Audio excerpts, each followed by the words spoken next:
Hi, I'm Paul Germain. Welcome to another session of Smart Boating. As you know, if you watched the show before, we cover a wide variety of topics from man overboard to marine electronics. And the general idea is to provide you with a little bit of information that will help you make smarter decisions and have more fun on the water. But every now and then we take a little side trip to a place I think you'll find interesting, and that's the case today. We're in Sunapee, New Hampshire, and we're going to learn about how boat judges judge boats at a variety of different ACBS events, primarily during the summer. And joining us to guide us through that process is Bo Munger of Munger Boat Works here in Sunapee, and he's a vintage boat restorer and a frequent ACBS judge. Welcome, Bo. Thank you, Paul. Good to see you. Oh yeah, good to see you too. You know, we've got a really interesting show here. Sometimes I think it has a little parallel to the Antique Roadshow because it helps people understand value that's in something they may not understand. Yeah. So I think it's going to be really interesting. But before we get into it, can you share a little bit about the vintage boat restoration work you do and a little bit about ACBS? Okay. My wife and I run Muller Boat Works. We've been doing this 40 years plus at this point. Mm-hmm. And we've done an awful lot of restorations, so we've become, I guess, proficient at the business. Yes. As far as ACBS, the Antique and Classic Boat Society is a group that was formed in 1975 to promote antique wooden boats. Oh, okay. So I went to my first boat show in 1975. Okay. And been involved with it ever since. And for the last 15 or 20 years, I've been asked to be a judge at the boat shows.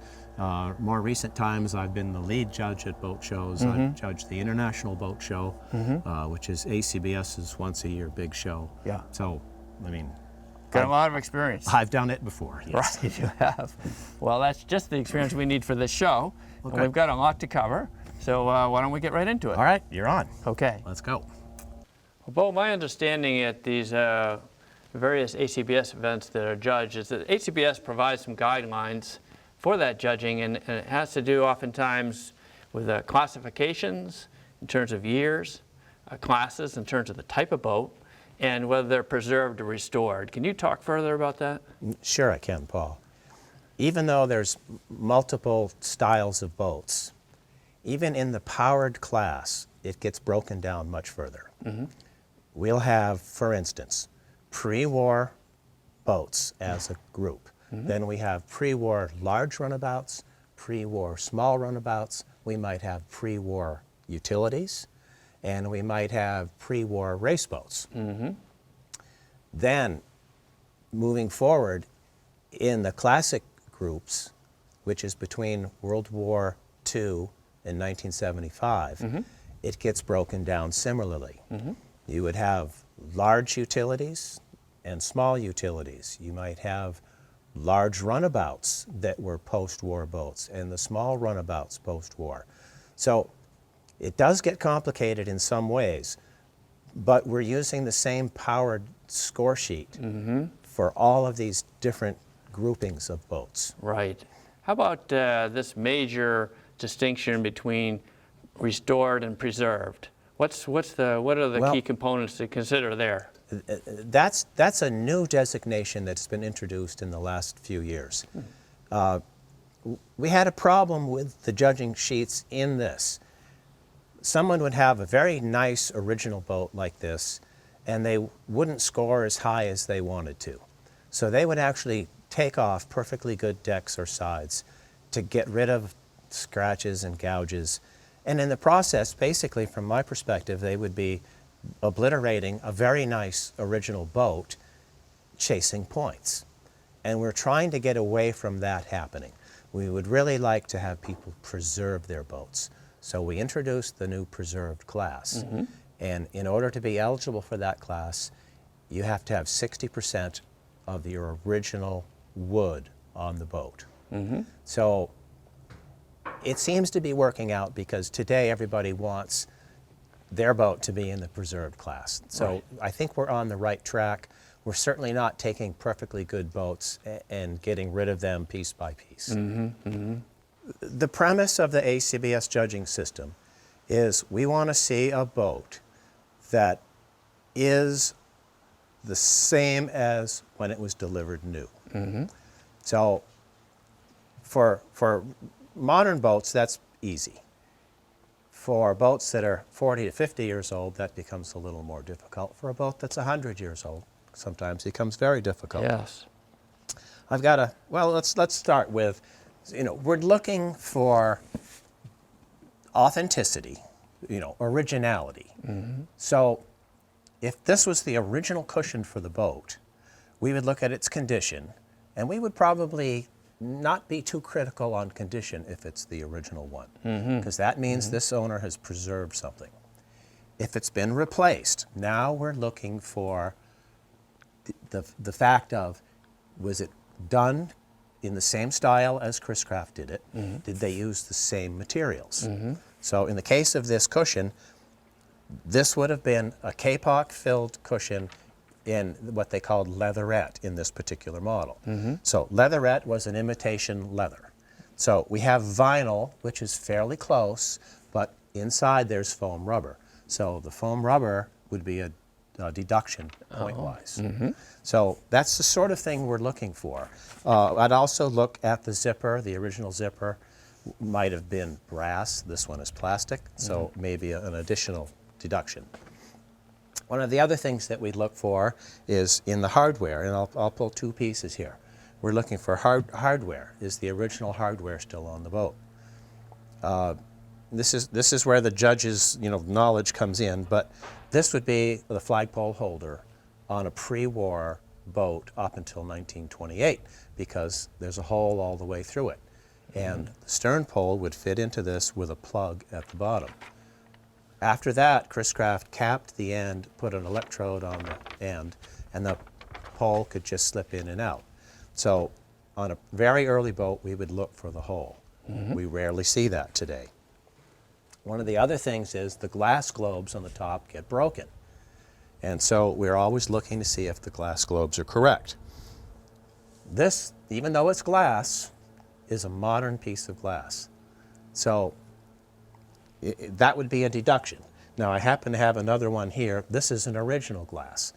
You can see the size difference, first of all, but this is an old piece of glass, this is new. This would be maybe a quarter or half point deduction.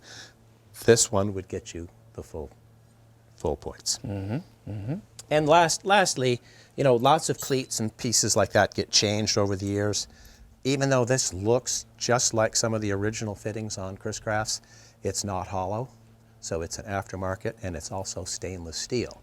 It looks nice and polishes up and looks a lot like chrome, but that would also constitute a point deduction. Right, so from an authenticity standpoint, these are some places where people can lose or gain points. That's right. And the workmanship ties right into that in terms of if it was restored, to what level it was restored. Right, and workmanship, if wood gets replaced or hardware is replated, rechrome plated, varnish is redone, we're looking for quality workmanship.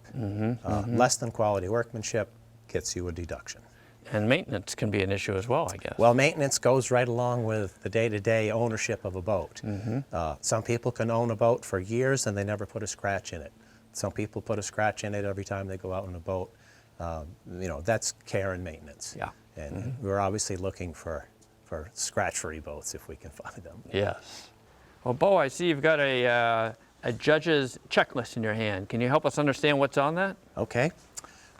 So this is the score sheet that we would actually use if I was judging this boat. The score sheet is broken down into 5 different categories for this boat. The first category that we would look at is the exterior general appearance. The second category is the finish. And the finish would be, in the case of this boat, would be the stain and the varnish and paint in the bilges. Third category, instruments and hardware. Fourth category would be the interior and the upholstery. And the last category is the engine and engine compartment. Okay, now, so you've got 5 categories. Are the categories weighted differently from each other, or are they all the same number of points? No, they are weighted differently. Exterior general appearance, which covers the structure of the hull, and the shape and is it original is 30 points. The paint, varnish, and stain is a sum of 20 points. The instruments and hardware are now 10 points. They used to be 20 points. They've reduced that. And interior, let's see, quality of finish, hardware, interior upholstery is only 15 points. And then the engine compartment has been bumped up and is now, the engine and components are now 25% of the score. Okay. And they did that because we want to have people preserve original engines. Right, I right, mean, right. It used to be only a 20-point category, and people were very free about putting brand new motors in, and I mean, frankly, taking away from the historic value of their boats. Some of the value, yeah. Now, we're going to talk about this more as we go along, but I imagine within each category, if there's 5 line items, they are equivalent to different weightings or different points. Right. I mean, for instance, under exterior general appearance, that 30 points is broken down into subcategories. Right. And decks, seams, and bungs is a 7-point part. The top side and transom, now this would be everything out of the water, all of the structure, the wooden components of the boat, is a 10-point category. The framing is 3 points. The bottom is 5 points, and there is an additional 5 points if you've done a configuration change to the boat. In other words, you've turned a cockpit boat into a utility or made it look like a model that it never was when it was new. Right. So you would get a 5-point deduction if you had done that to your boat. Okay. Well, we've got a perfect view of the deck. Now, what are some of the things they're looking for here? Are they looking for wood and bungs, a way of attaching the wood and that sort of thing? Well, let's start using the score sheet as it is. Yeah. First category would be the deck seams and bungs. So we would be looking at these white stripes, and are they as original? And in this case, they're a little bit wider than the originals. They've been painted over, so they're a little wider. Yeah. So that would be a minor deduction. And the other thing I hope you can see with the camera is you can see the row of bungs where the frame is, and I can point to it. There's a row there, and they're slightly discolored from the rest of the wood. So that would be a minor deduction as well. Okay. Top sides and transoms is the 10-point portion of this category, and that's more concerned with the condition of the wood. I mean, sometimes you see wood that's splintered, broken, cracked. It might be absorbing water, turning black. And the other thing that we see often enough is that something gets replaced on the boat, and they use the wrong species of wood. Right. So that's a major consideration too. And that's, I mean, at 10 points, that's one of the larger point deduction possibilities on a boat.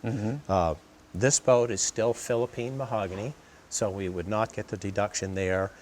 1929 is the era of this, so the two-tone covering boards and center deck is correct. A lot of times people will take a 1927 boat and give it the two-tone treatment, but that was not offered by Chris Craft in that era.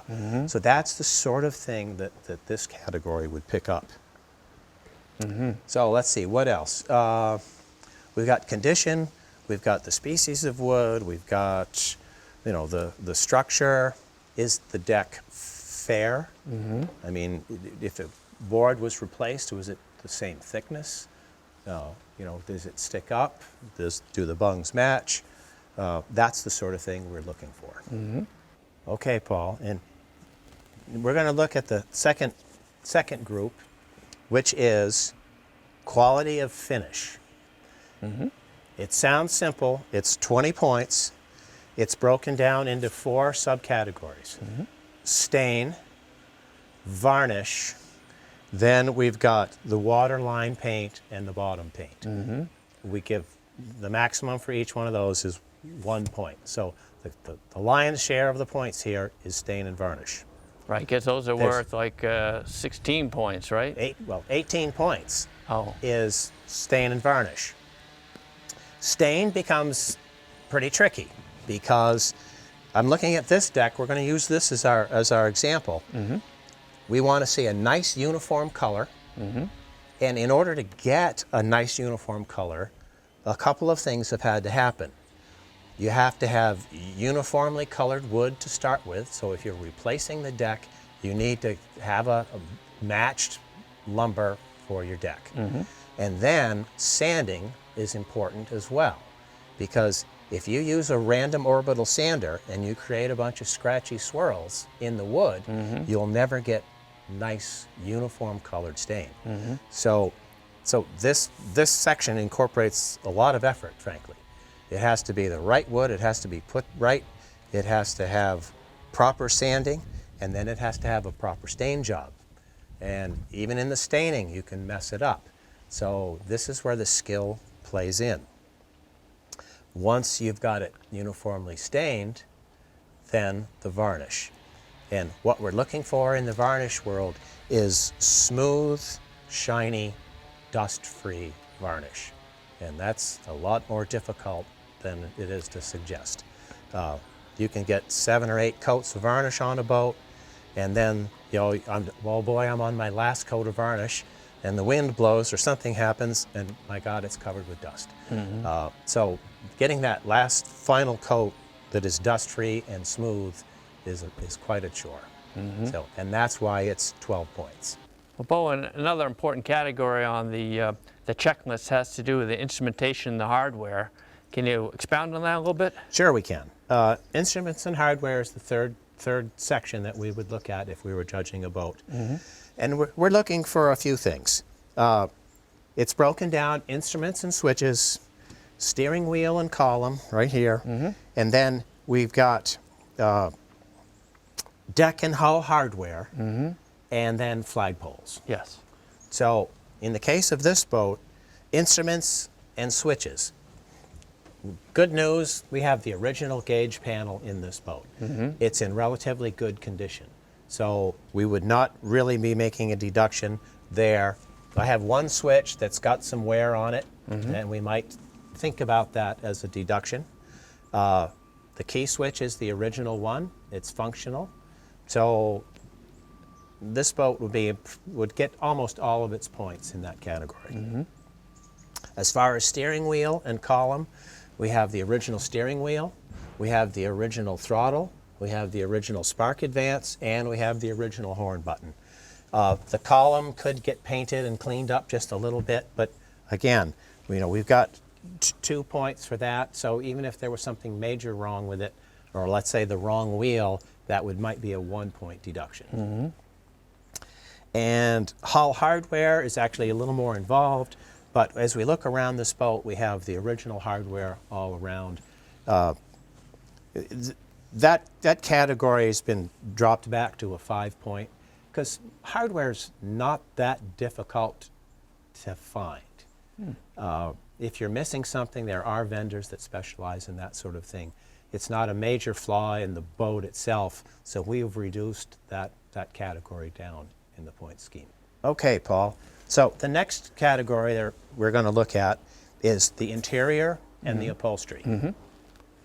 Now, we looked at the upholstery earlier, and we used an example of the cushion, and it was foam rubber interior, which we said was not correct for this aero boat.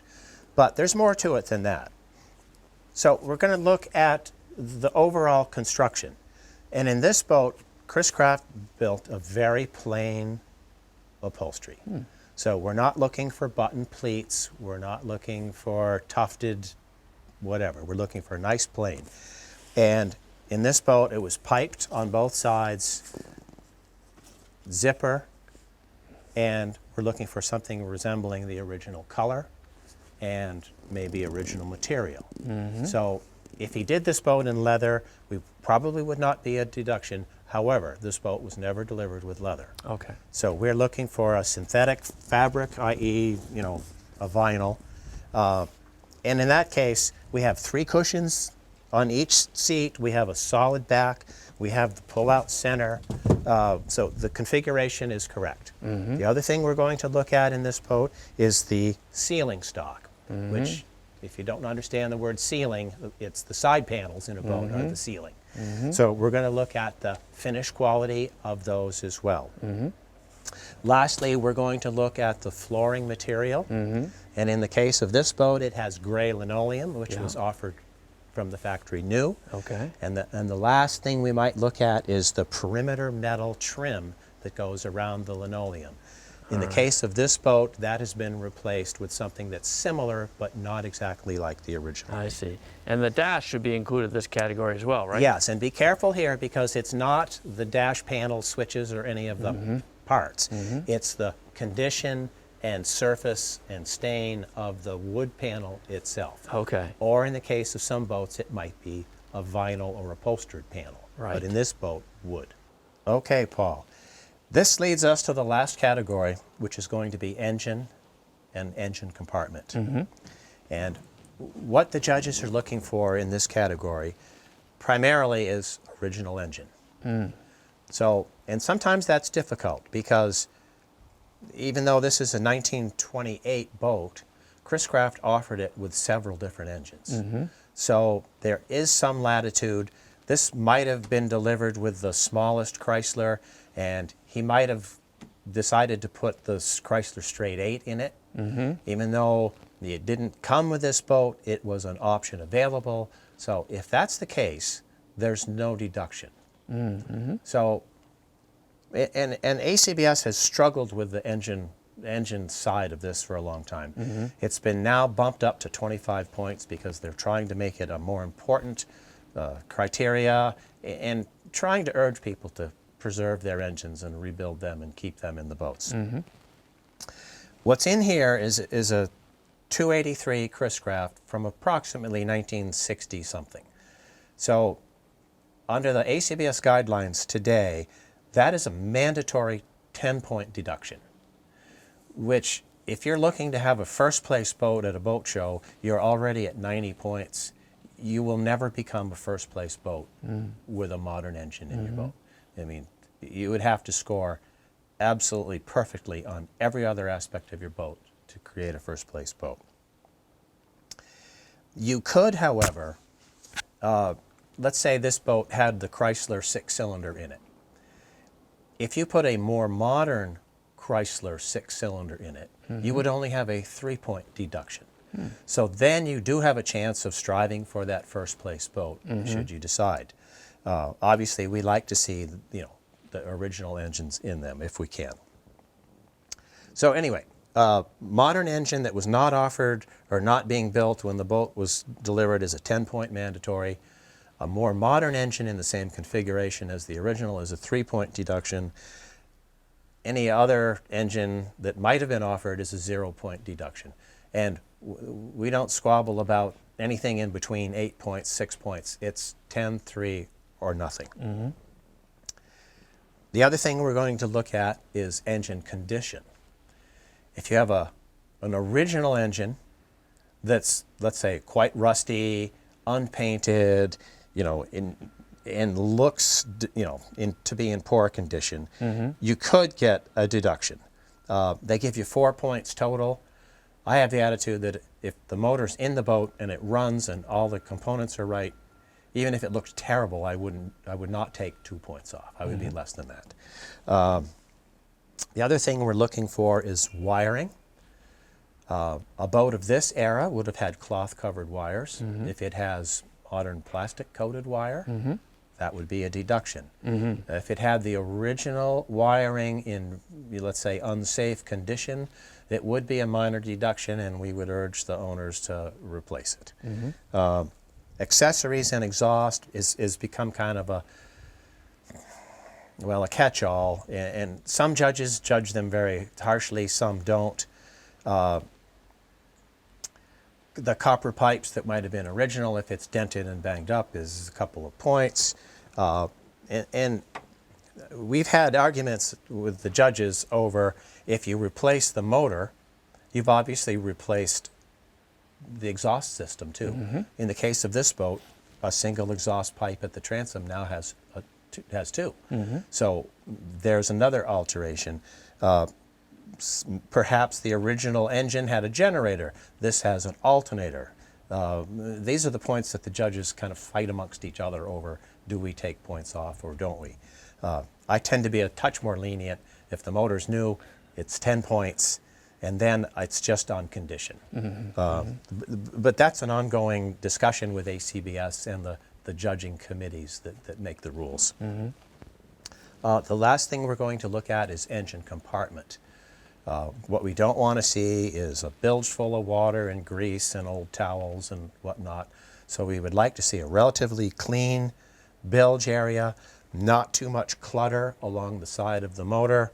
We would look at the battery. In this era, again, it would be a cloth-coated battery cable. Does it have plastic? Was this boat converted to 12 volts? Because we know it was 6 volts originally. The fire extinguishers we don't pay any attention to. Anything in this world that is a safety concern, we allow the most modern, possible. In other words, if there was a smoke detector or a fume detector, anything that was a safety-related item, we ignore that. So that allows the boats to be safe. Gas lines used to be copper. Sometimes today we see the hard rubber gas lines.